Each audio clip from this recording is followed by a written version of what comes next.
गांव का नाम था मीरगढ़, जहां सूरज की किरणें भी जैसे धीरे धीरे धरती को छूती थीं। हवा में मिट्टी की सौंधी खुशबू थी, मगर इंसानों के दिलों में कई बार उस मिट्टी से भी सख्त पत्थर बसते थे। मीरघर के एक कोने में कच्ची दीवारों और छप्पर की छांव तले एक छोटा सा घर था।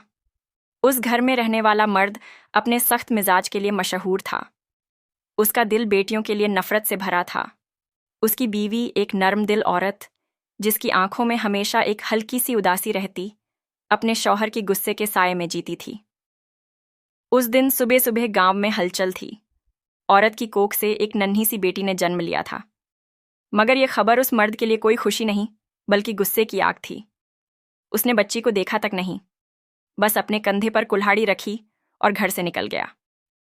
औरत बिस्तर पर पड़ी थी, कमजोर थकी हुई, मगर उसकी आंखें अपनी नन्ही सी बेटी को देखकर चमक रही थीं। उसने बच्ची को सीने से लगाया, उसके माथे पर बारीक सी पपड़ी चूमी और धीरे से कहा, मेरी जान, तू तो मेरी दुनिया है। मगर यह खुशी ज्यादा देर ना ठहरी। रात के साये जब गहरे हुए, मर्द घर लौटा। उसकी आंखों में वही पुरानी सख्ती थी। उसने औरत की तरफ देखा जो बच्ची को गोद में लिए हल्के हल्के थपक रही थी। ये बोझ यहां नहीं रहेगा, उसने ठंडी सांस के साथ कहा। औरत की आंखें फट पड़ीं। उसने गिड़गिड़ाना शुरू किया, नहीं, मेरी बच्ची को छूना मत, यह मेरी जान है। उसकी आवाज में दर्द था, मगर मर्द का दिल पत्थर था। उसने बच्ची को औरत की गोद से छीन लिया। औरत चीख ही रोई, अपने हाथों से मर्द के पांव पकड़ने की कोशिश की, मगर वह ना माना। वह बच्ची को एक पुरानी चादर में लपेटकर घर से निकल पड़ा। रात का सन्नाटा था, सिर्फ जंगल के कीड़ों की आवाजें गूंज रही थीं। मीरगढ़ के पास वाला जंगल घना था, जहां दिन में भी लोग डरते थे। मर्द ने जंगल के एक सुनसान कोने में बच्ची को जमीन पर रख दिया। उसने एक बार भी पीछे मुड़कर नहीं देखा और वापस चल पड़ा। बच्ची की नन्ही सी सांसें उस ठंडी रात में हल्के हल्के चल रही थीं। उसी वक्त जंगल के ऊंचे पेड़ों में एक मादा चील बैठी थी। उसका कद आम चीलों से बड़ा था, पंख इतने मजबूत कि हवा को चीर सके। उसकी आंखें रात के अंधेरे में भी सब कुछ देख सकती थीं। उसने जमीन पर पड़ी उस नन्ही सी जान को देखा। बच्ची की हल्की सी किलकारी ने चील के दिल को छू लिया। उसकी ममता, जो शायद कभी ना जागी थी, उस पल जाग उठी। चील ने अपने पंख फैलाए और धीरे से नीचे उतरी। उसने बच्ची को अपने पंजों से बड़े आराम से उठाया, जैसे कोई माँ अपनी औलाद को गोद में लेती है। फिर वह उड़ चली, जंगल के और गहरे हिस्से की तरफ। इधर गांव में औरत का रोना थमने का नाम ना ले रहा था। वह बार बार अपने आप को पीट रही थी, मेरी बच्ची, मेरी बच्ची। मगर उसकी आवाज उस छोटे से घर की दीवारों से आगे ना जा सकी। मर्द ने उसे चुप रहने को कहा, मगर उसकी आंखों में भी एक हल्का सा डर था। शायद उसे अंदाजा था कि उसने जो किया वो कोई छोटी बात नहीं। जंगल में चील बच्ची को एक ऊंचे पहाड़ की चोटी पर ले गई, जहां उसका घोंसला था। घोंसला सूखी टहनियों और पत्तों से बना था, मगर उसमें एक अजीब सी गर्मी थी। चील ने बच्ची को वहां रखा और अपने पंखों से उसे ढक लिया, जैसे कोई माँ अपने बच्चे को ठंड से बचाती है। बच्ची की सांसें अब सुकून में थीं। उसकी छोटी सी मुट्ठी हल्के हल्के हिल रही थी। चील की आंखें बच्ची पर टिकी थीं, जैसे वह कोई खजाना हो। उधर गांव में सवेरा होने को था। औरत ने हिम्मत जुटाई और अपने कमजोर बदन को घसीटते हुए घर से निकली। वह जंगल की तरफ भागी, जहां उसका शौहर बच्ची को ले गया था। उसकी आंखें सूजी हुई थीं, मगर दिल में एक उम्मीद थी, शायद उसकी बच्ची जिंदा हो। जंगल का रास्ता खतरनाक था, मगर उस औरत के लिए उस पल दुनिया का कोई डर मायने नहीं रखता था। मीरगढ़ का जंगल अपनी गहराइयों में ना जाने कितने राज्य छुपाए बैठा था। सूरज की किरणें पेड़ों की घनी छांव को चीरकर जमीन तक मुश्किल से पहुंचती थीं। उसी जंगल की एक ऊंची चोटी पर सूखी टहनियों और पत्तों से बने घोंसले में वो नन्ही सी बच्ची अब धीरे धीरे बड़ी हो रही थी। चील, जिसका कद आम चीलों से बड़ा था, उसकी मां बन चुकी थी। वो बच्ची को अपने पंखों की गर्मी देने की कोशिश करती, जंगल से छोटे छोटे फल और बीज लाती और उन्हें चबाकर बच्ची को खिलाती। बच्ची की हंसी अब घोंसले में गूंजती थी और चील की आंखों में एक अजीब सी चमक रहती, जैसे वह औलाद को देख रही हो। बच्ची अब करीब 2 बरस की हो चली थी। उसकी आंखें जंगल की हरियाली की तरह चमकती थी और उसके छोटे छोटे हाथ घोंसले की टहनियों को पकड़कर खेलते। चील ने उसे एक अनोखे ढंग से पाला था। वह उसे अपने पंखों पर बिठाकर जंगल के ऊपर उड़ान भरती ताकि बच्ची को हवा का एहसास मिले। बच्ची हंसती और उसकी आवाज जंगल के सन्नाटे को तोड़ती। मगर यह सब जंगल की गहराइयों में हो रहा था, जहां इंसानों की नजरें नहीं पहुंचती थीं। उधर मीरगढ़ में वक्त जैसे ठहर सा गया था। बच्ची को जंगल में छोड़ने के बाद उसकी माँ का दिल टूट चुका था। वो औरत जिसने अपनी बच्ची के लिए कड़ी मेहनत करने की ठानी थी, अब चुपके चुपके जी रही थी। उसका चेहरा उदास रहता, मगर वह अपने शौहर के सामने आंसुओं को छुपाती। वो मर्द जिसने अपनी बेटी को जंगल में फेंक दिया था, अब अपनी जिंदगी में मस्त था। वो खेतों में काम करता, गांव वालों के साथ हंसी मजाक करता जैसे कुछ हुआ ही ना हो। मगर रात के सन्नाटे में जब वह अकेला होता, उसकी आंखों में एक हल्का सा डर झलकता।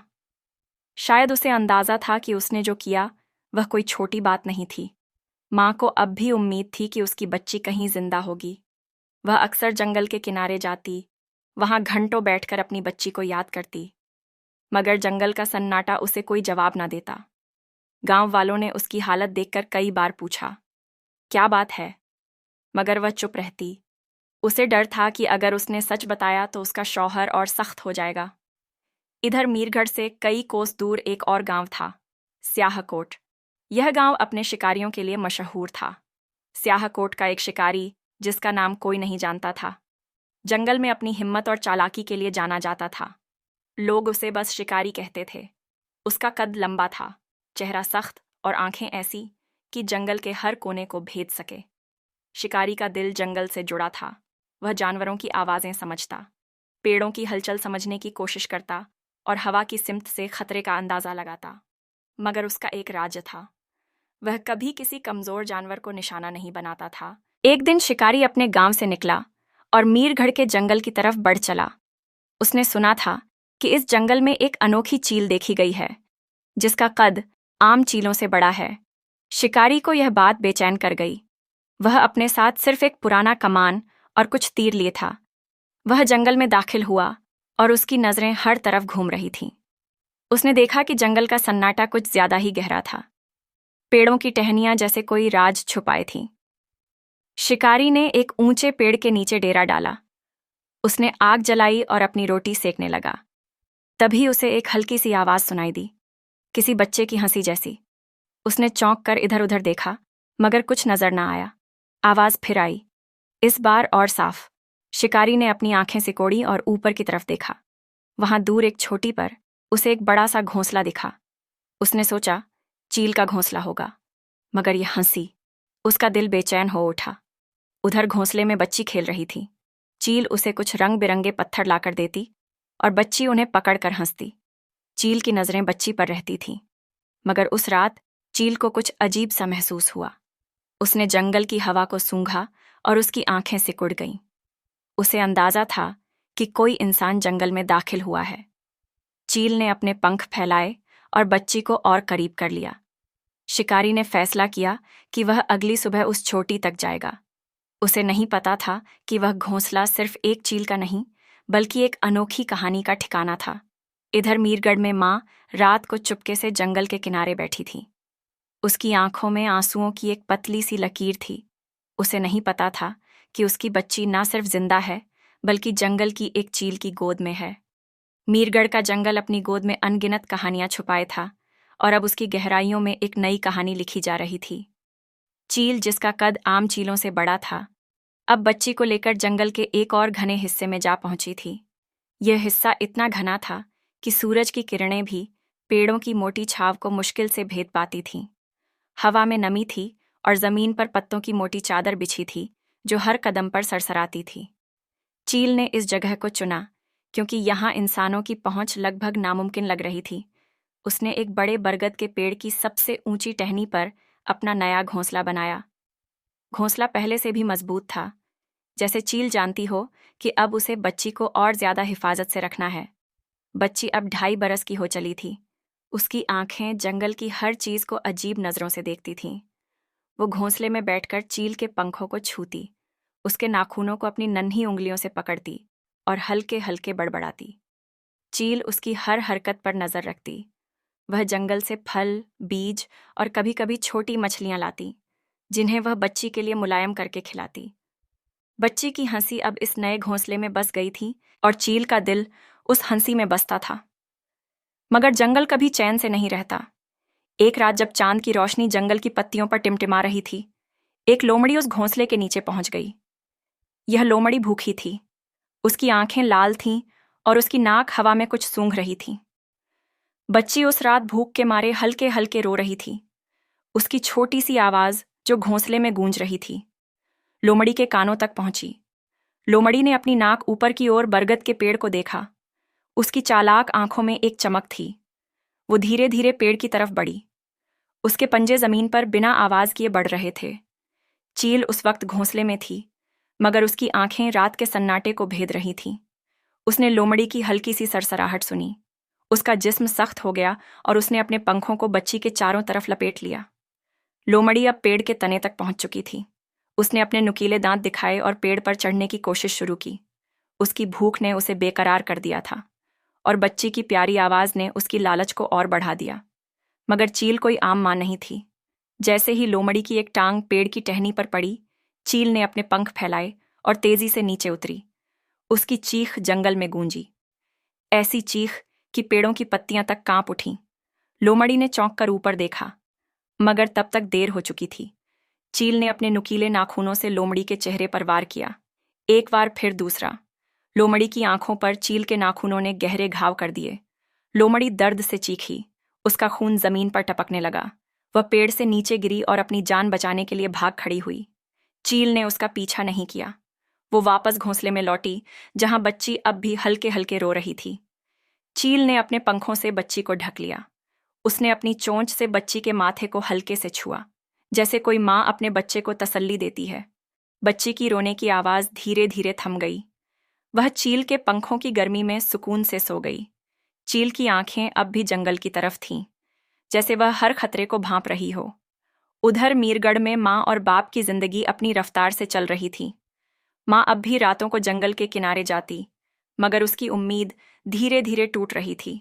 वह नहीं जानती थी कि उसकी बच्ची जिंदा है और जंगल की एक चील उसकी माँ जैसी बन गई है। बाप अपने रोजमर्रा के कामों में मस्त था, मगर उसकी आंखों में अब भी वही पुराना डर छुपा था। गांव वाले उनकी जिंदगी को आम समझते, मगर उनके घर में एक सन्नाटा था, जो बच्ची के जाने के बाद कभी नहीं टूटा। स्याहकोट का शिकारी अब मीरगढ़ के जंगल में और गहरे तरीके से उतर चुका था। उसने उस रात चील की चीख सुनी थी। उसका दिल बेचैन था। वह सोच रहा था कि वह घोंसला, वह चीख और वह बच्चे की हंसी, यह सब क्या राज छुपाए हैं। उसने फैसला किया कि वह उस छोटी तक पहुंचेगा, चाहे कुछ भी हो जाए। मीरगढ़ का जंगल अपनी गहराइयों में एक अनोखी कहानी बुन रहा था। बरगद के पेड़ की ऊंची टहनी पर चील के घोंसले में वो नन्ही सी बच्ची अब 4 बरस की हो चली थी। उसका तन नाजुक था, मगर उसकी आंखों में जंगल की चमक थी। उसके बाल लंबे और घने हो गए थे, जो हवा में लहराते जैसे जंगल की लताएं। बच्ची अब सिर्फ हंसती या रोती नहीं थी। वो चलती, उछलती और घोंसले की टहनियों पर छोटे छोटे कदम रखकर चलती। चील, जिसका कद अब भी जंगल की दूसरी चीलों से बड़ा था, उसकी हर हरकत पर नजर रखती। उसकी ममता बच्ची के लिए एक ढाल थी जो जंगल के हर खतरे से उसे बचाती। चील ने बच्ची को जंगल की जिंदगी सिखानी शुरू कर दी थी। वो उसे अपने पंखों पर बिठाकर जंगल के ऊपर उड़ान भरती। मगर अब बच्ची सिर्फ हंसती नहीं थी। वो नीचे के पेड़ों, नदियों और जानवरों को देखती, जैसे वह जंगल की हर चीज को समझना चाहती हो। चील उसे छोटे छोटे फल के बारे में सिखाती, कौन से खाने लायक हैं, कौन से जहरीले। बच्ची अपनी नन्ही उंगलियों से फलों को छूती, उनकी खुशबू सूंघती और चील के इशारों को ध्यान से देखती। उसकी जुबान अभी पूरी नहीं खुली थी, मगर वह हल्के हल्के कुछ लफ्ज बुनती, जैसे माँ और उड़। चील इन लफ्जों को सुनकर अपनी चोंच से बच्ची के माथे को हल्के से छूती, जैसे तारीफ कर रही हो। घोंसला बच्ची के लिए एक छोटा सा घर था। वो टहनियों से छोटे छोटे खिलौने बनाती, पत्तों को जोड़कर गोलियां बनाती और चील के पुराने पंखों को इकट्ठा करके उनके साथ खेलती। मगर जंगल की जिंदगी आसान नहीं थी। एक दिन जब सूरज ढल रहा था, एक भारी बारिश आई। हवाएं इतनी तेज थीं कि बरगद का पेड़ भी हिलने लगा। चील ने बच्ची को अपने पंखों में छुपा लिया, मगर बारिश का पानी घोंसले में टपकने लगा। बच्ची डर गई। उसकी छोटी सी सांसें तेज हो गईं। चील ने अपनी चोंच से टहनियों को और कसकर जोड़ा और अपने पंखों को ढाल की तरह फैलाया। बारिश रात भर चली, मगर चील ने बच्ची को एक खरोच भी नहीं आने दी। सुबह जब सूरज निकला, बच्ची ने चील के पंखों से बाहर झांका और मुस्कुराई। उसकी हंसी ने जंगल के सन्नाटे को फिर से तोड़ दिया। उधर मीरगढ़ में माँ की जिंदगी एक साए की तरह गुजर रही थी। वो अब भी जंगल के किनारे जाती, मगर उसकी आंखों में उम्मीद की चमक धीरे धीरे मध्यम पड़ रही थी। वह अपने शौहर से कुछ नहीं कहती थी, मगर उसका दिल अपनी बच्ची को याद करता। बाप अब पहले से ज्यादा चुप रहने लगा था। गांव वाले कहते कि वह खेतों में पहले जितना मेहनत नहीं करता। शायद उसके दिल में कोई कांटा चुभ रहा था, मगर वह उसे जुबान पर ना लाता। स्याहकोट का शिकारी अब जंगल के उस घने हिस्से के और करीब पहुंच चुका था। उसने चील की चीखें सुनी थीं और एक बार उसे दूर से वह बड़ा सा घोंसला भी दिखा था। मगर जंगल की राहें आसान नहीं थीं। एक दिन वो एक गहरी खाई में फंस गया। उसका पांव फिसला और वह मुश्किल से अपनी जान बचा पाया, मगर शिकारी का हौसला नहीं टूटा। उसने अपने तीर कमान को कसकर पकड़ा और आगे बढ़ा। उसे यकीन था कि वह घोंसला कोई आम घोंसला नहीं है। जंगल में एक नया खतरा भी पनप रहा था। एक भूखा तेंदुआ उस इलाके में घूम रहा था। उसकी आंखें रात में चमकती थीं और उसकी दहाड़ जंगल के जानवरों को डरा देती थी। चील ने एक रात उस तेंदुए की गंध सूंघी।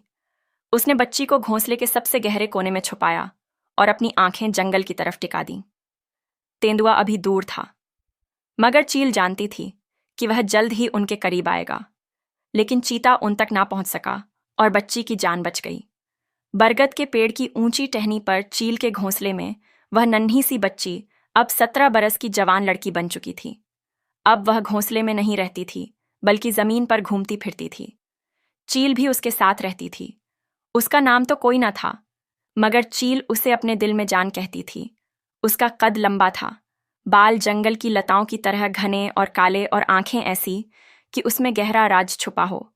उसके चेहरे पर सूरज की किरणों और जंगल की हवाओं का असर था, एक सुनहरी चमक जो उसे जंगल की बेटी बनाती थी।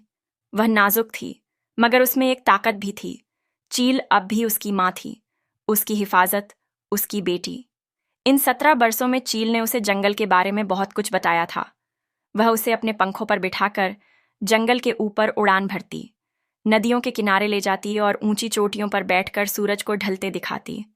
लड़की अब चील के साथ कदम से कदम मिलाकर चलती। वह पेड़ों पर चढ़ना जानती थी, फल तोड़ना जानती थी और जंगल की हवाओं से खतरे की बू पहचान लेती थी। चील उसके लिए फल लाती, आम, जामुन, बेर, और उन्हें अपनी चोंच से तोड़कर लड़की के हाथों में रखती। लड़की हंसती, फल खाती और चील की तरफ देखकर कहती, माँ, तू मेरी माँ है।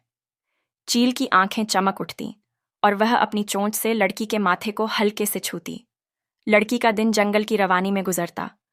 वो सुबह सुबह नदी के किनारे जाती, जहां वह पानी में अपने चेहरे को देखती।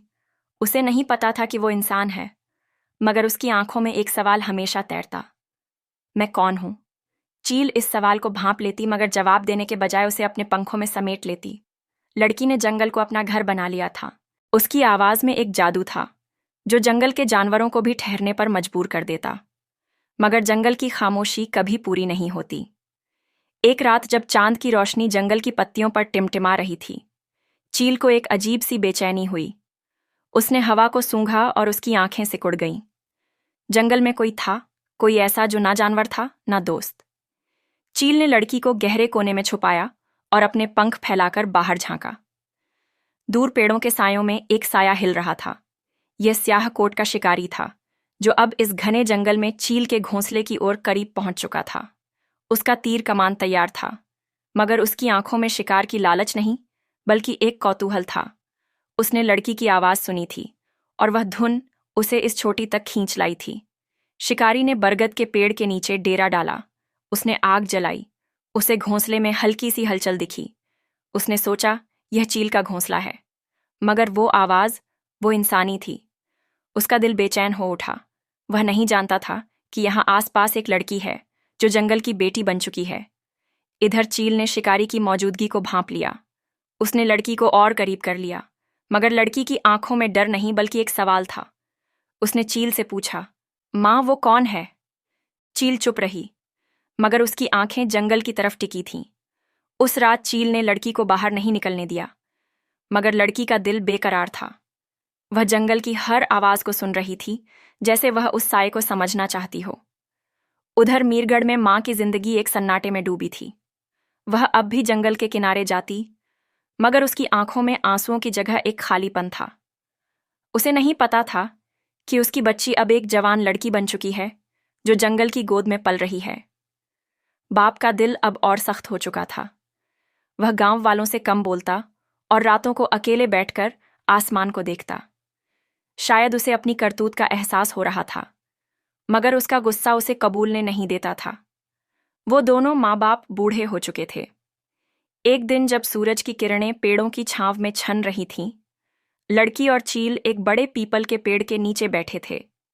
लड़की जमीन पर बिछी पत्तियों से छोटी छोटी चीजें बना रही थी और चील उसकी हर हरकत को देख रही थी। लड़की ने एक पत्ती उठाई, उसे झील के सामने लहराया और हंसते हुए कहा, माँ देख, यह तेरा पंख। चील की आंखें चमकीं और उसने अपनी चोंच से लड़की के हाथ को हल्के से छुआ। उसी वक्त जंगल की हवा में एक नई हलचल हुई। दूर से घोड़े की टापों की आवाज आई। यह सुल्तान था, एक 24 बरस का नौजवान जिसके बाप की स्याह कोट और आसपास के गांवों में जमींदारी था। सुल्तान अमीर था, खूबसूरत था और उसका दिल शिकार की सैर और जंगल की सैर में रमता था। उस दिन वह अपने 4 घुड़सवारों के साथ मीरगढ़ के जंगल में शिकार के लिए निकला था। उसके कंधे पर एक तीर कमान थी और उसकी आंखें जंगल की हर हलचल को भांप रही थीं। मगर जब उसकी नज़र पीपल के पेड़ के नीचे बैठी उस लड़की पर पड़ी तो उसका दिल जैसे ठहर सा गया। लड़की की सादगी, उसकी चमकती आंखें और वह हंसी। सुल्तान को लगा जैसे उसने जंगल का खूबसूरत नज़ारा देख लिया। वो अपने घोड़े से उतरा और धीरे धीरे लड़की की तरफ बढ़ा। उसके घुड़सवार पीछे रुक गए, मगर सुल्तान की आंखें सिर्फ लड़की पर टिकी थीं। लड़की ने उसे देखा और उसकी उंगलियां पत्तियों पर रुक गईं। वो चौंकी, मगर उसकी आंखों में डर नहीं बल्कि एक कौतूहल था। सुल्तान ने पास आकर कहा, ए लड़की, तेरा नाम क्या है? उसकी आवाज में एक अजीब सी नरमी थी जो लड़की को छू गई। लड़की ने जवाब नहीं दिया। वो चील की तरफ मुड़ी जैसे उसे इजाजत मांग रही हो। चील की आंखें सुल्तान पर टिक गईं और उसने अपने पंख फैलाए। सुल्तान ने चील को देखा और उसे समझते देर ना लगी कि यह चील लड़की के साथ रहती है। उसने अपनी कमान नीचे रखी और हाथ जोड़कर कहा, मैं कोई नुकसान नहीं पहुंचाऊंगा। मैं बस तुम्हें अपने साथ ले जाना चाहता हूं। मेरे घर में तुम्हारे लिए हर सुख होगा। लड़की की आंखों में एक चमक थी, मगर वह चील से नजरें नहीं हटा रही थी। चील ने एक तेज चीख मारी और अपने पंखों को और फैलाया। सुल्तान पीछे हटा, मगर उसका दिल लड़की के चेहरे में खो चुका था। उसने देखा कि चील और लड़की का रिश्ता कोई आम रिश्ता नहीं है। उसने एक फैसला किया। अच्छा, उसने कहा, मैं तुम दोनों को अपने साथ ले चलूंगा। मेरे घर में ये चील भी रहेगी। उसने चील की तरफ इशारा किया, और तुम दोनों की खिदमत होगी। लड़की ने चील की तरफ देखा और चील की आंखों में एक अजीब सी तसल्ली थी। शायद चील को सुल्तान की नीयत में कोई बुराई नजर न आई। सुल्तान ने अपने घुड़सवारों को इशारा किया। उन्होंने एक मुलायम कपड़े की पालकी तैयार की जिसमें लड़की और चील को बिठाया गया। चील ने लड़की को अपने पंखों से ढक रखा था और लड़की ने चील का एक पंख पकड़ रखा था। सुल्तान का काफिला स्याहकोट की तरफ चल पड़ा। जंगल पीछे छूट रहा था, मगर लड़की की आंखों में जंगल की यादें थीं। वह सुल्तान की तरफ देखती और उसका दिल बेचैन हो उठता। उसे नहीं पता था कि यह नौजवान कौन है, मगर उसकी बातों में एक सुकून था। स्याहकोट की हवेली सुल्तान के बाप की कीमती और मशहूर हवेली थी। जब काफिला वहां पहुंचा तो हवेली के नौकर जाकर चौंक गए। एक जंगली लड़की और एक बड़ी सी चील को देखकर उनकी आंखें फटी रह गईं। सुल्तान ने सबको हुक्म दिया, इन दोनों की खिदमत में कोई कमी नहीं होनी चाहिए। लड़की को एक खूबसूरत कमरा दिया गया, जहां रेशमी पर्दे और मुलायम बिछौने थे। चील के लिए कमरे के पास एक ऊंचा मचान बनाया गया, जहां वह आराम से बैठ सके। लड़की ने पहली बार ऐसी जगह देखी, मगर उसका दिल जंगल की याद में बेकरार था। सुल्तान हर दिन लड़की के बारे में मालूमात लेता कि अब वह कैसी है, इंसानों की आदतें सीख रही है या नहीं, वगैरह वगैरह।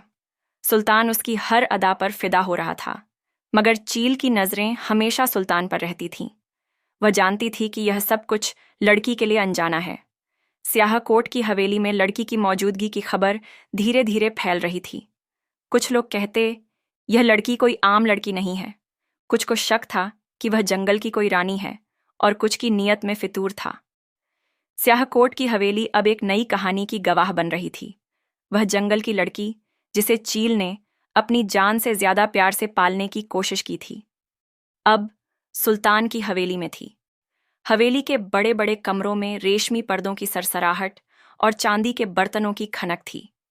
लड़की को एक ऐसा कमरा दिया गया जहां खिड़कियों से सूरज की किरणें झांकती थीं और फूलों की खुशबू हवा में तैरती थी। चील के लिए हवेली के आंगन में एक ऊंचा ठिकाना बनाया गया था, जहां वह अपने बड़े पंख फैलाकर बैठती और हर वक्त अपनी नजरें लड़की पर रखती।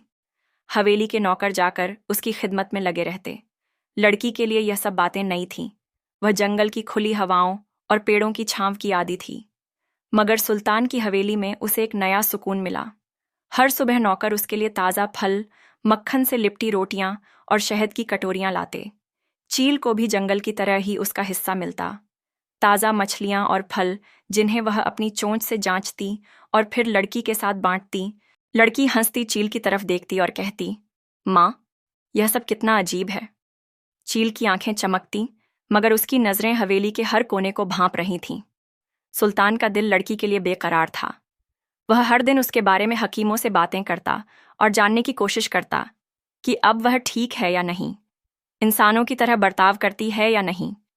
एक दिन जब चांद हवेली के आंगन में चांदी बिछा रहा था, सुल्तान ने लड़की के सामने अपने दिल की बात रख दी। तुम मेरी जिंदगी की रोशनी हो, क्या तुम मेरे साथ इस हवेली की मालिका बनोगी? लड़की ने चील की तरफ देखा। चील चुप थी, मगर उसकी आंखों में एक तसल्ली थी। लड़की ने हल्के से सिर हिलाया और सुल्तान का चेहरा खुशी से चमक उठा। कुछ ही महीनों बाद हवेली में शादी की रौनक छा गई। स्याहकोट के बड़े बड़े लोग आए। मिठाइयों की खुशबू हवा में बसी और ढोल नगाड़ों की आवाज गूंजी। सुल्तान ने लड़की का नाम रखा, महनाज मेरे दिल का चांद, उसने कहा, और महनाज ने मुस्कुराकर उसका हाथ थाम लिया। चील उस दिन मचान पर बैठी थी। उसकी आंखें महनाज पर टिकी थीं। दोनों की धूमधाम से शादी हो गई, मगर हवेली की चमक के पीछे एक साया था। सुल्तान की पहली बीवी, जो हवेली की पुरानी मालिका थी, दिल ही दिल में जल रही थी। उसका नाम था जरीना। जरीना खूबसूरत थी। उसकी बातें मिठास से भरी थीं, मगर उसका दिल आग से भरा था। वो सुल्तान और महनाज का प्यार देखकर तिलमिला उठती थी। जब सुल्तान महनाज के साथ हंसता या उसके लिए फूल लाता, जरीना के सीने में जलन भड़क उठती, मगर वह ऊपर से प्यार का नाटक करती। वो महनाज के पास जाती, उसके लिए जेवर लाती और कहती, बहन, तुम तो इस हवेली की रौनक हो। महनाज, जो जंगल की सादगी में पली थी, उसकी बातों में बह जाती। मगर चील की आंखें जरीना को भांप रही थीं। वह हर वक्त महनाज के पास रहती, कभी उसके कमरे की खिड़की पर, कभी कभी आंगन के मचान पर। जरीना की जलन दिन ब दिन बढ़ रही थी। वो रातों को अकेले बैठकर सुल्तान की बेरुखी पर आंसू बहाती, मगर उसका गुस्सा महनाज पर उतरता। उसने मन ही मन कुछ ठान लिया था, यह जंगल की लड़की मेरी जगह नहीं ले सकती। वो बड़बड़ाती, मगर वह चुपके चुपके अपनी चाल चल रही थी, ताकि ना सुल्तान को शक हो ना महनाज को। महनाज की जिंदगी अब हवेली में थी। वह सुल्तान के साथ बगीचे में घूमती, उसकी बातें सुनती। चील भी उसके साथ थी। कभी वह महनाज के पास बैठती, कभी उसके कमरे की छत पर। सुल्तान चील की इस ममता को देखकर हैरान था। महनाज, वो कहता, तेरी यह माँ तो तुझसे बहुत प्यार करती है। महनाज हंसती और चील के पंखों को सहलाती। मगर हवेली की दीवारों के पीछे साए गहरा रहे थे। जरीना की जलन अब एक खतरनाक रूप ले रही थी। उसने हवेली के एक पुराने नौकर को अपने साथ मिला लिया, जो उसकी हर बात मानता था। इस जंगल की चील और उसकी बेटी को यहां से हटाना होगा, उसने कहा। नौकर ने हाँ में सिर हिलाया, मगर उसकी आंखों में डर था। चील ने एक रात जरीना की खुसफुसाहट सुनी। उसकी आंखें सिकुड़ गईं और उसने अपने पंख फैलाए। महनाज, जिसे सुल्तान ने अपने दिल की मालिका बनाया था, हवेली की हर सैर में सुल्तान के साथ हंसती खिलखिलाती। चील, जिसकी ममता महनाज की हर सांस के साथ जुड़ी थी, हर वक्त उसकी हिफाजत की कोशिश में लगी रहती। वो कभी महनाज के कमरे की खिड़की पर बैठती, कभी आंगन के ऊपर, और उसकी आंखें हवेली के हर कोने को भांप रही थीं। जरीना सुल्तान की पहली बीवी अब अपनी जलन को छुपा नहीं पा रही थी। उसका चेहरा ऊपर से मुस्कुराता, मगर उसकी आंखों में एक साए की तरह गुस्सा ठहरा था। वह महनाज को देखती, उसके साथ सुल्तान की हंसी सुनती और उसके सीने में एक आग भड़क उठती। ये जंगल की लड़की मेरी जगह ले रही है, वो रातों को अकेले बड़बड़ाती। उसने अपने पुराने नौकर को अपनी साजिश में हिस्सेदार बना लिया था। गुलाम एक चालाक और खामोश आदमी था, जिसकी वफादारी सिर्फ जरीना के सिक्कों से बंधी थी। इस चील और उसकी बेटी को हवेली से निकालना होगा, जरीना ने फुसफुसाते हुए कहा। गुलाम ने कहा, मगर उसकी आंखों में एक हल्का सा डर था। एक रात जब चांद हवेली के बगीचे में चांदी बिछा रहा था, जरीना और गुलाम हवेली के एक पुराने तहखाने में मिले। तहखाने की दीवारें नम थीं और वहां की सन्नाटे में उनकी खुसफुसाहट गूंज रही थी। महनाज को हवेली से दूर करना होगा, जरीना ने कहा। उसकी आवाज में जहर था, मगर वह चील हर वक्त उसके साथ है। गुलाम ने सुझाया, हमें पहले चील को रास्ते से हटाना होगा। जरीना ने एक ठंडी मुस्कान बिखेरी। ठीक है, उसने कहा, मगर यह काम ऐसा हो कि किसी को शक ना पड़े। उन्होंने एक खतरनाक चाल सोची, चील को जहरीला खाना खिलाना। अगले दिन जरीना ने महनाज को अपने कमरे में बुलाया। उसने मुस्कुराते हुए कहा, बहन, मैंने तुम्हारे लिए खास पकवान बनवाए हैं। महनाज, जो जंगल की सादगी में पली थी, ने उसकी बात को मान लिया। वह जरीना के साथ हवेली के बड़े बावर्ची खाने में गई। वहां मेज पर तरह तरह के पकवान सजे थे। मक्खन वाली रोटियां, मसालेदार गोश्त और शहद में डूबी मिठाइयां। चील, जो हमेशा महनाज के पास रहती थी, मेज के पास एक ऊंचे स्टैंड पर बैठी थी। जरीना ने एक खास तश्तरी में गोश्त रखा और चील की तरफ बढ़ाया। तेरी माँ के लिए भी कुछ है, उसने कहा। उसकी मुस्कान में मक्कारी छुपी थी। महनाज ने चील की तरफ देखा।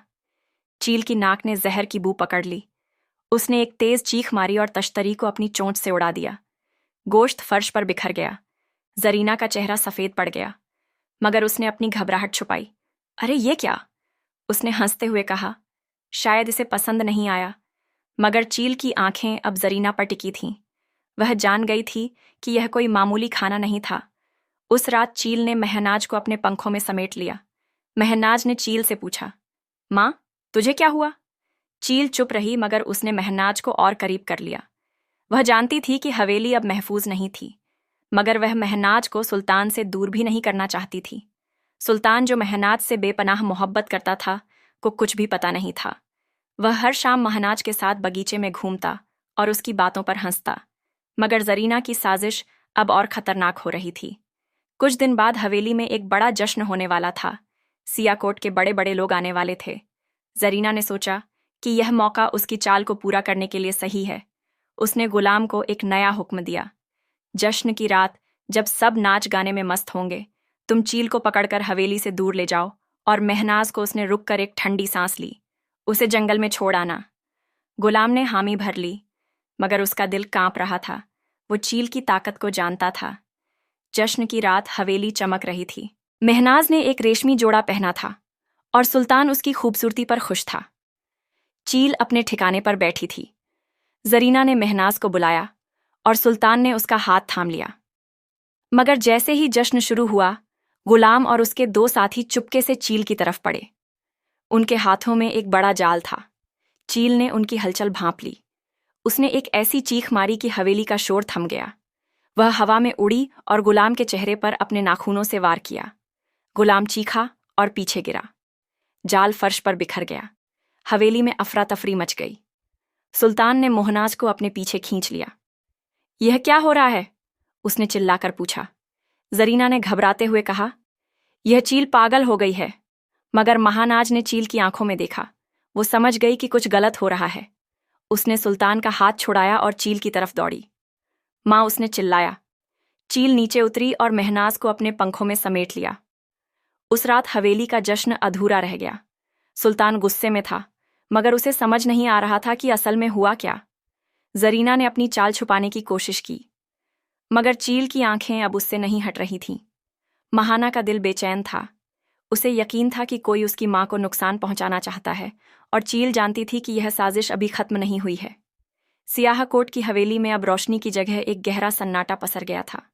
जश्न की रात, चील की चीख और गुलाम यानी नौकर के चेहरे पर खून के धब्बों ने सबको सन्न कर दिया था। महनाज का दिल बेचैन था और चील की आंखें हवेली के हर कोने को भांप रही थीं। सुल्तान, जो अपनी नई बीवी से बेपनाह मोहब्बत करता था, अब गुस्से और शक के बीच झूल रहा था। ये सब क्या हो रहा है? उसने महनाज से पूछा। उसकी आवाज में एक ठंडक थी। महनाज ने चील की तरफ देखा और उसकी आंखों में जवाब की जगह एक डर था। वह जानती थी कि कोई उनकी मां को नुकसान पहुंचाने की फिराक में है। जरीना ने अपनी नाकामी को छुपाने की पूरी कोशिश की। उसने सुल्तान के सामने आंसुओं का नाटक किया। मैंने तो बस उस चील को खाना देना चाहा, उसने रुआं सी आवाज में कहा, मगर वह पागल हो गई। शायद यह जंगल की चील हवेली की जिंदगी में नहीं रह सकती। सुल्तान ने उसकी बात सुनी, मगर उसका दिल यकीन नहीं कर रहा था। उसने गुलाम को बुलाया, जिसका चेहरा अब पट्टियों से ढका था। सच बोल, सुल्तान ने सख्ती से कहा। यह जाल और यह हड़बड़ी क्या थी? गुलाम ने जरीना की तरफ देखा, मगर उसकी जुबान ने साथ नहीं दिया। सुल्तान साहब, उसने हकलाते हुए कहा, हम बस चील को शांत करना चाहते थे। सुल्तान का चेहरा और सख्त हो गया। उसने गुलाम को हवेली के तहखाने में बंद करने का हुक्म दिया। महना जब अपने कमरे में चुपचाप बैठी थी, चील उसके पास खिड़की पर बैठी थी। उसकी आंखें हवेली के आंगन को देख रही थीं। महनाज ने चील के पंखों को सहलाया और धीरे से कहा, माँ, मुझे डर लग रहा है। यह हवेली जंगल से ज्यादा खतरनाक है।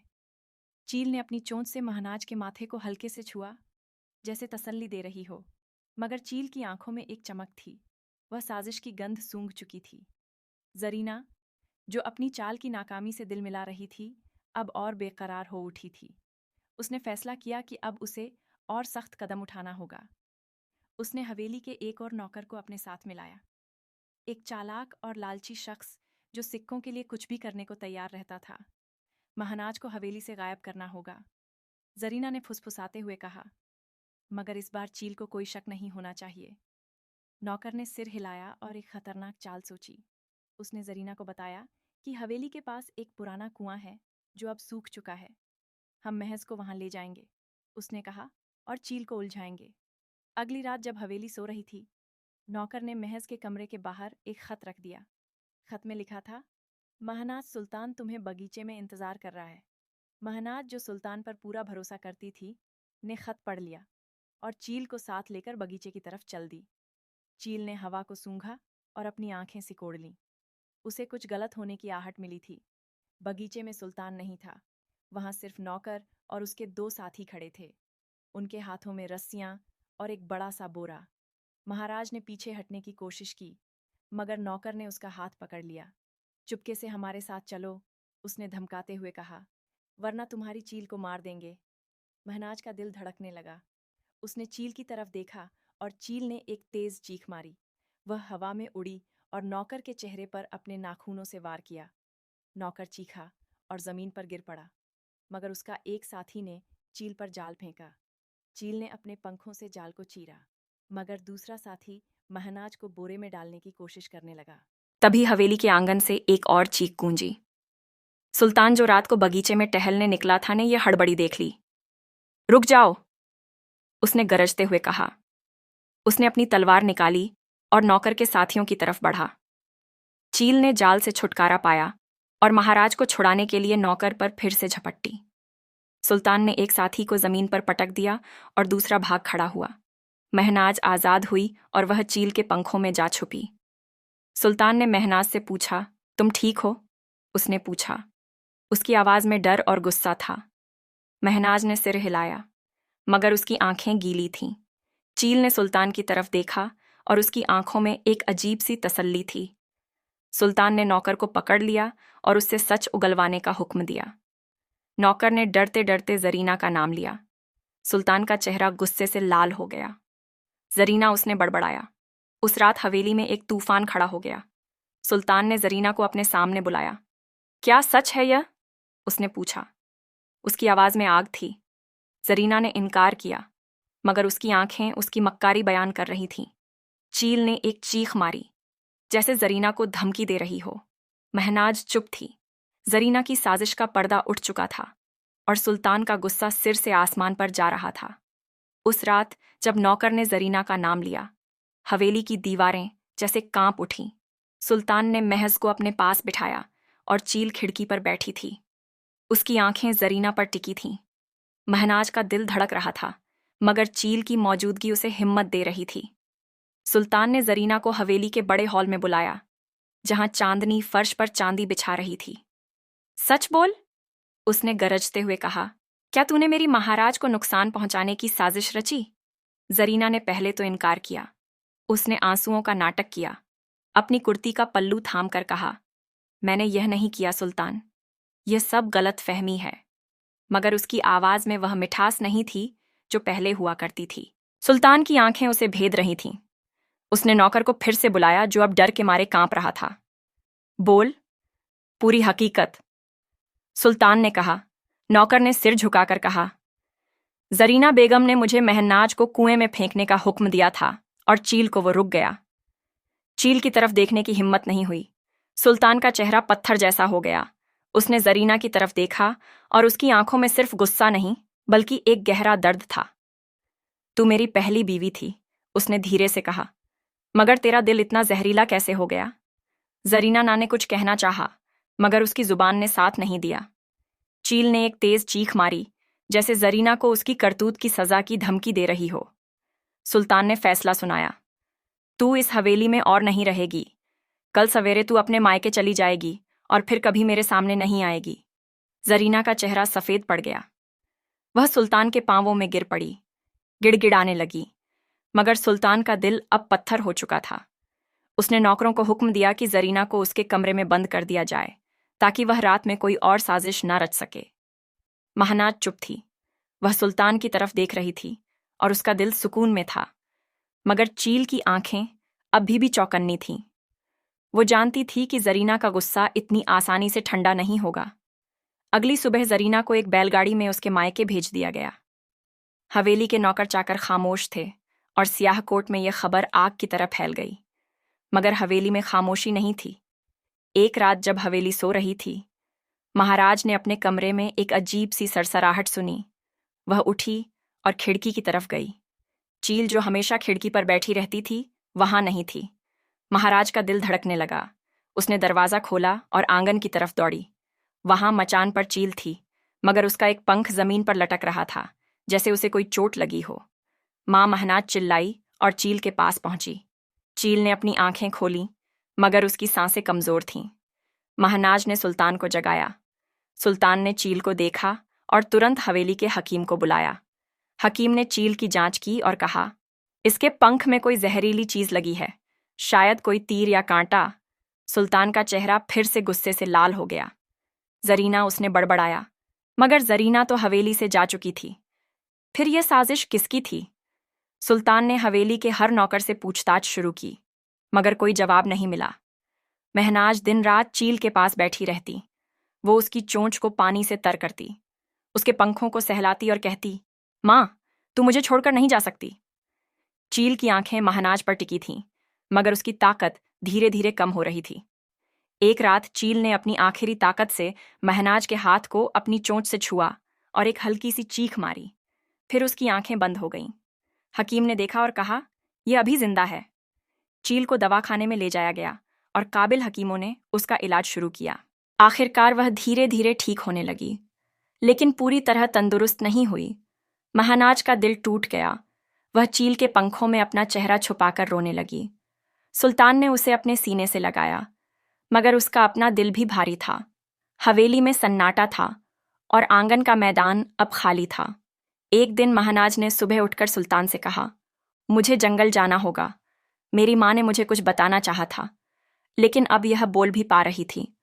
सुल्तान ने उसकी बात सुनी, मगर उसका दिल डर रहा था। महनाज, जंगल खतरनाक है, उसने कहा, मगर महनाज का इरादा पक्का था। मेरी माँ ने मुझे जंगल में पाला, उसने कहा। अब मुझे उसकी आखिरी बात सुनना है। सुल्तान ने आखिरकार हामी भर दी।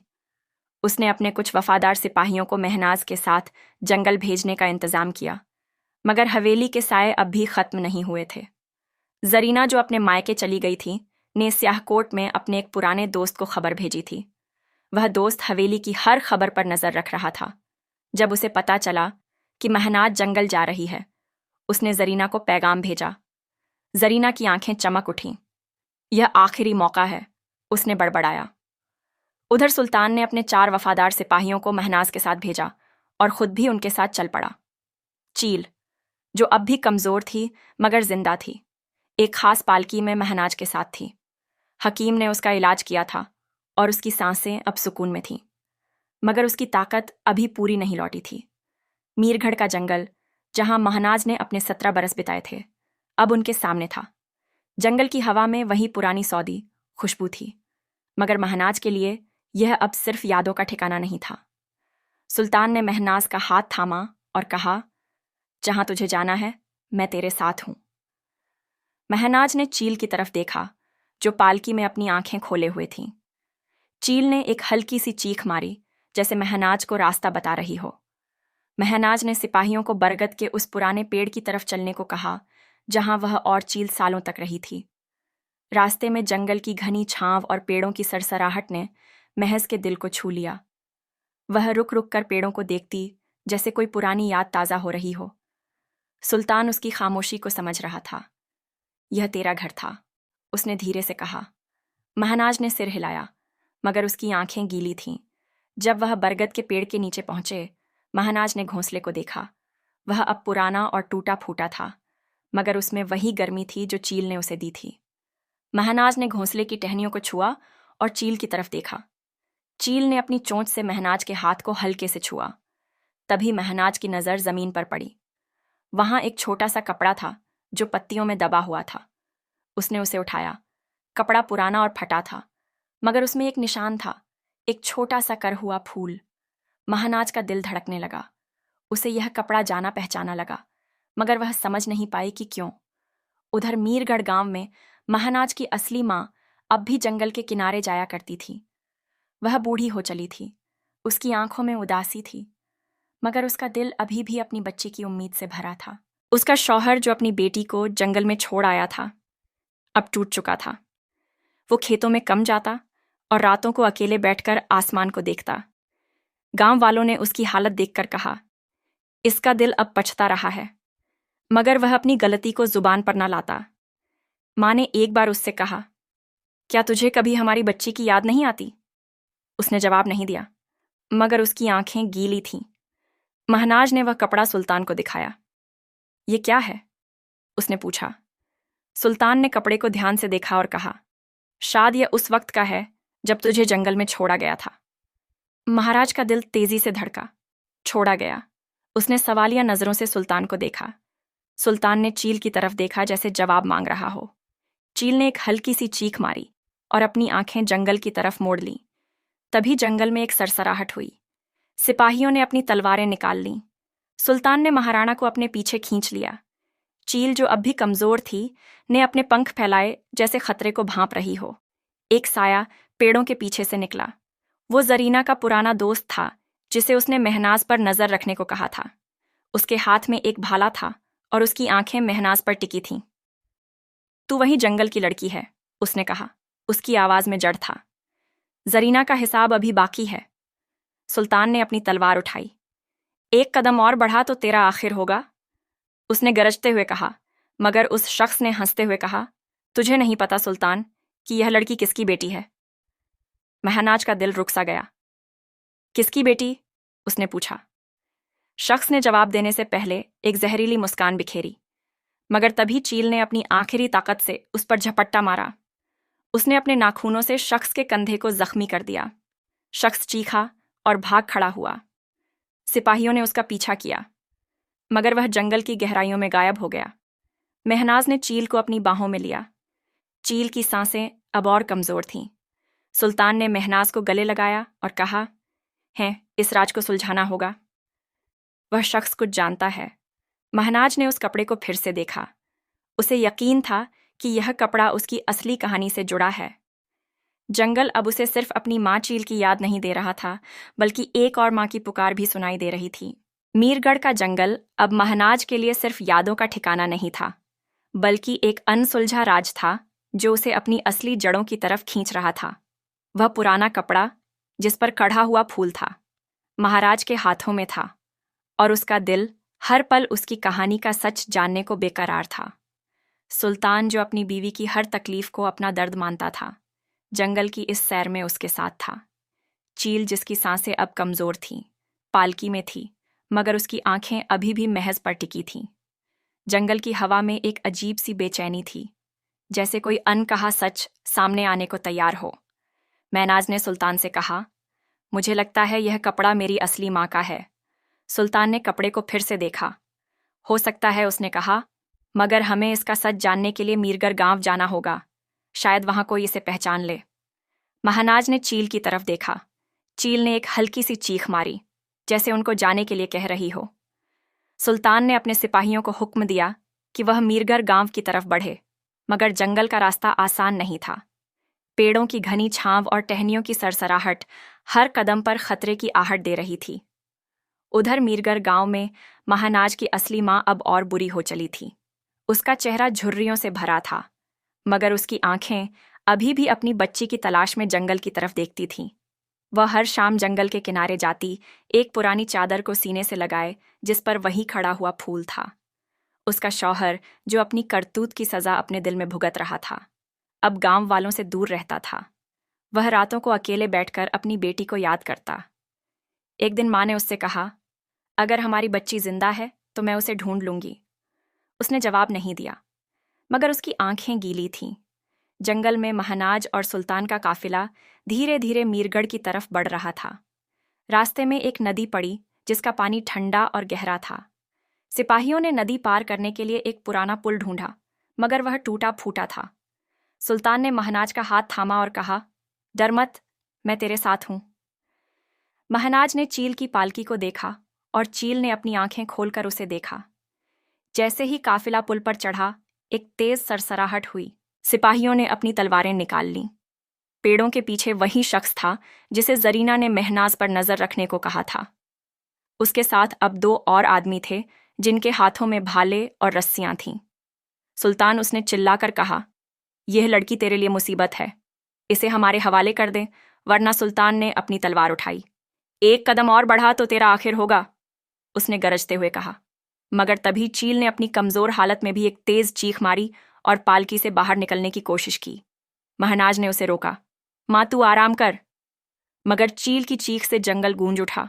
अचानक जंगल के जानवरों की आवाजें गूंजने लगीं। भेदिए की गुर्राहट, परिंदों की चहचहाट और पेड़ों की हलचल ने उन शख्सों को डरा दिया। जरीना के आदमी पीछे हटे और सुल्तान के सिपाहियों ने मौका देखकर उन पर हमला किया। 2 आदमी जंगल में भाग गए, मगर जरीना का दोस्त पकड़ा गया।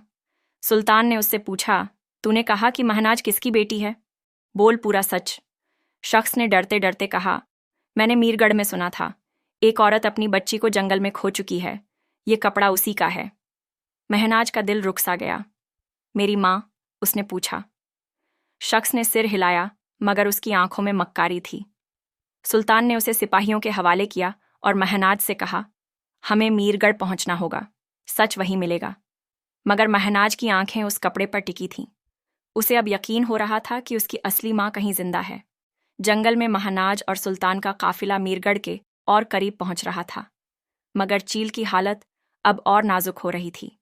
महानाज ने उसकी चोंच को पानी से तर किया और कहा, माँ तू मुझे छोड़कर नहीं जा सकती।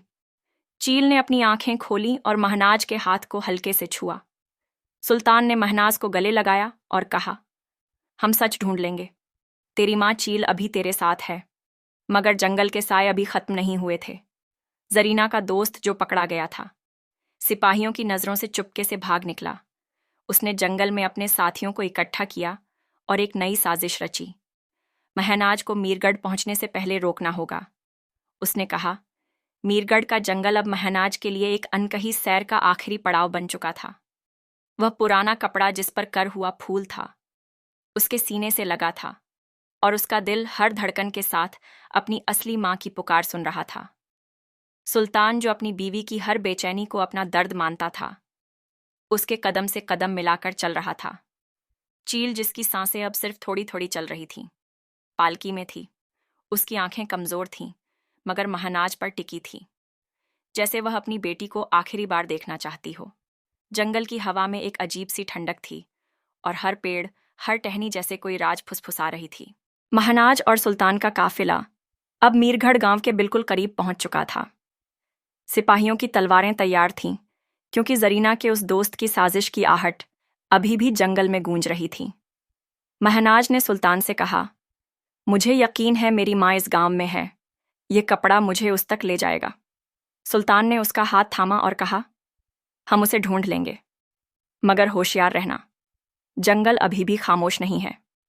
चील ने एक हल्की सी चीख मारी, जैसे सुल्तान की बात की तस्दीक कर रही हो। मीरगढ़ गांव में महनाज की असली माँ उस सुबह जंगल के किनारे खड़ी थी। उसकी आंखें सूजी हुई थीं और उसके हाथों में वही पुरानी चादर थी जिस पर खड़ा हुआ फूल था। महनाज और सुल्तान का काफिला एक खुले मैदान में पहुंचा, जहां से मीरगढ़ गांव की झोपड़ियां दिख रही थीं। महनाज ने कपड़े को फिर से देखा और सुल्तान से कहा, मुझे लगता है हम करीब हैं। मगर तभी पेड़ों के पीछे से एक तेज हलचल हुई। जरीना का दोस्त अपने 4 साथियों के साथ भालों और तलवारों से लैस सामने आ गया। बस यहीं तक उसने जहरीली मुस्कान के साथ कहा, यह लड़की मीरगढ़ नहीं पहुंचेगी, जरीना का हिसाब अभी बाकी है। सुल्तान ने अपनी तलवार निकाली और महनाज को अपने पीछे खींच लिया। तुझे मुझसे पार पाना होगा, उसने गरजते हुए कहा। सिपाही तुरंत हरकत में आ गए और जंगल में तलवारों की खनक गूंजने लगी। महनाज ने चील की पालकी को देखा और चील ने अपनी आखिरी ताकत से पंख फैलाए। वह पालकी से बाहर निकली और एक तेज चीख के साथ जरीना के दोस्त पर झपटी। उसके नाखूनों ने उस शख्स के कंधे को जख्मी कर दिया, मगर चील का बदन अब और नहीं झेल सका। वह जमीन पर गिर पड़ी। माँ महनाज चिल्लाई और चील के पास दौड़ी। सुल्तान और सिपाहियों ने बाकी हमलावरों को खदेड़ दिया और जरीना का दोस्त जंगल में भाग गया। महनाज ने चील को अपनी गोद में लिया। चील की सांसें अब बस नाम को ही चल रही थीं। उसने अपनी चोंच से महनाज के हाथ को हल्के से छुआ और एक आखिरी चीख मारी। फिर उसकी आंखें बंद हो गईं। चील मर चुकी थी। महनाज का दिल टूट गया। वो चील के पंखों में अपना चेहरा छुपाकर रोने लगी।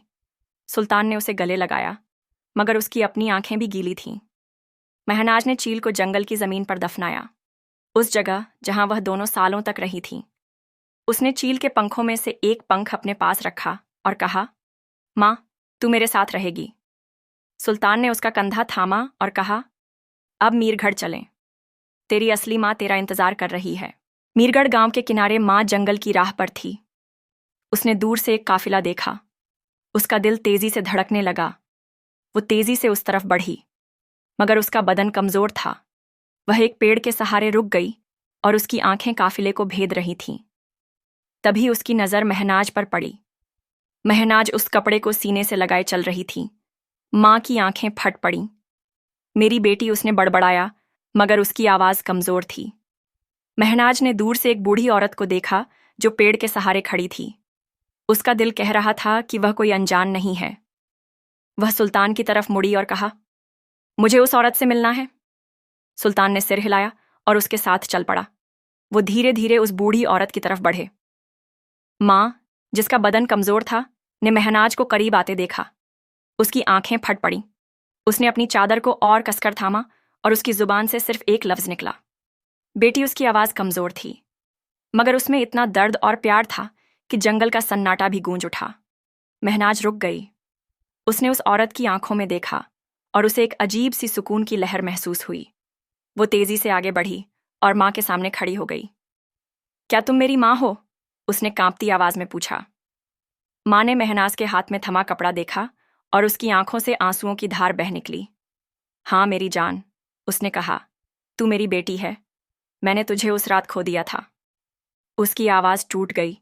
महनाज ने माँ को गले लगा लिया और दोनों माँ बेटी रोने लगीं। सुल्तान दूर खड़ा था।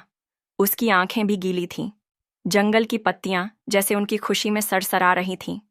माँ ने महनाज को उस रात की बात बताई, कैसे उसके शौहर ने उसे जंगल में छोड़ दिया था, कैसे वह चीखती रोती रही थी और कैसे उसने सालों तक अपनी बेटी की तलाश की। मैंने कभी उम्मीद नहीं छोड़ी, उसने कहा। महनाज ने चील की कहानी सुनाई, कैसे उसने उसे बेटी बनाकर पाला।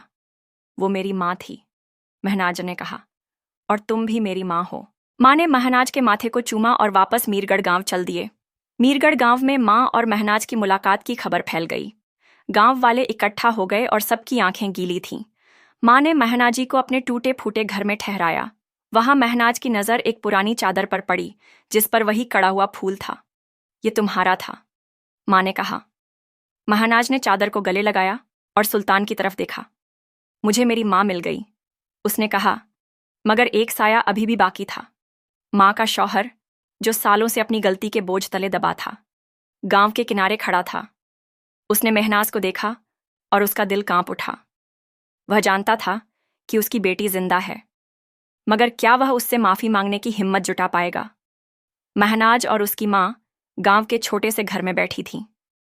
माँ ने महनाज के लिए गर्म रोटियां और शहद परोसा और उसकी आंखें अपनी बेटी को देखकर चमक रही थीं। मैंने हर रात तुझे याद किया, माँ ने कहा। उसकी आवाज में सालों का दर्द था। महनाज ने माँ का हाथ थामा और कहा, तुमने मुझे कभी नहीं खोया। उसने अपनी जेब से चील का वह पंख निकाला जो उसने अपने पास रखा था और माँ को दिखाया। माँ ने पंख को छुआ और मुस्कुराई। उसी वक्त घर के बाहर एक साया ठहरा। वो माँ का शौहर था, महनाज का बाप, जिसने उसे जंगल में छोड़ दिया था। सालों का पछतावा उसके चेहरे पर साफ दिख रहा था। उसका कद झुका हुआ था और उसकी आंखें जमीन की तरफ थीं। सुल्तान, जो बाहर खड़ा था, ने उसे देखा और महनाज को इशारा किया। महनाज ने अपने बाप को देखा और उसका दिल एक पल को ठहर गया। माँ ने महज का कंधा थामा और कहा, वो तेरा बाप है बेटी। उसने गलती की, मगर उसका दिल अब टूट चुका है। महनाज धीरे धीरे बाहर निकली। बाप ने उसकी तरफ देखने की हिम्मत जुटाई और उसकी आंखें गीली थीं। मुझे माफ कर दे बेटी, उसने कांपती आवाज में कहा। मैंने तुझे खो दिया था, मैं जालिम था, मैं आज चुप रही। उसने चील के पंख को अपने हाथ में थामा और कहा, मेरी माँ, चील ने मुझे प्यार सिखाया। तुमने मुझे छोड़ा, मगर उसने मुझे बेटी बनाकर पाला। बाप ने सिर झुकाया और उसके आंसुओं ने जमीन को भिगो दिया। महनाज ने एक गहरी सांस ली और कहा, मैं तुम्हें माफ करती हूं, मगर अब हमें एक नई शुरुआत करनी है। बाप ने महनाज की तरफ देखा और उसकी आंखों में एक हल्की सी चमक थी। वह माँ के पास गया और उससे भी माफी मांगी। माँ ने उसका हाथ थामा और कहा, हमारी बेटी वापस आ गई है, अब बस प्यार बाकी है। महनाज ने सुल्तान की तरफ देखा और उसने मुस्कुराकर सिर हिलाया। गांव वालों ने इस मुलाकात को देखा और उनकी आंखें खुशी से चमक रही थीं। उसी शाम महनाज ने सुल्तान और अपनी माँ को जंगल की तरफ ले जाने का फैसला किया। वह उस बरगद के पेड़ के नीचे गई जहां चील ने उसे पाला था। वहां चील जमीन में दबी हुई थी। वहां अब छोटे छोटे फूल उगाए थे। महनाज ने कहा, माँ, तेरा शुक्रिया। तभी आसमान से एक तेज चीख गूंजी। सब ने ऊपर देखा। वो वही बड़ी चील थी जो शायद उस चील की दोस्त थी। माँ ने महनाज को गले लगाया और बाप दूर खड़ा उनकी खुशी को देख रहा था। जंगल की हवा हल्की और सुकून भरी थी, जैसे सारी साजिशें और साए हमेशा के लिए गायब हो गए हों।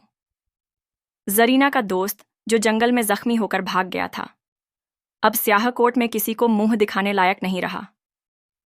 जरीना, जो अपने मायके में थी, को जब खबर मिली कि महनाज अपनी माँ से मिल चुकी है, तो उसका गुस्सा ठंडा पड़ गया। उसने अपनी साजिशें छोड़ दीं, क्योंकि अब उसका कोई मकसद नहीं बचा था। सियाकोट की हवेली में सुल्तान और महनाज ने फैसला किया कि वह मीरगढ़ में माँ और बाप के साथ वक्त बिताएंगे। सुल्तान ने गांव में एक नया घर बनवाया जहां माँ और बाप आराम से रह सकें। और इस तरह यह कहानी खत्म।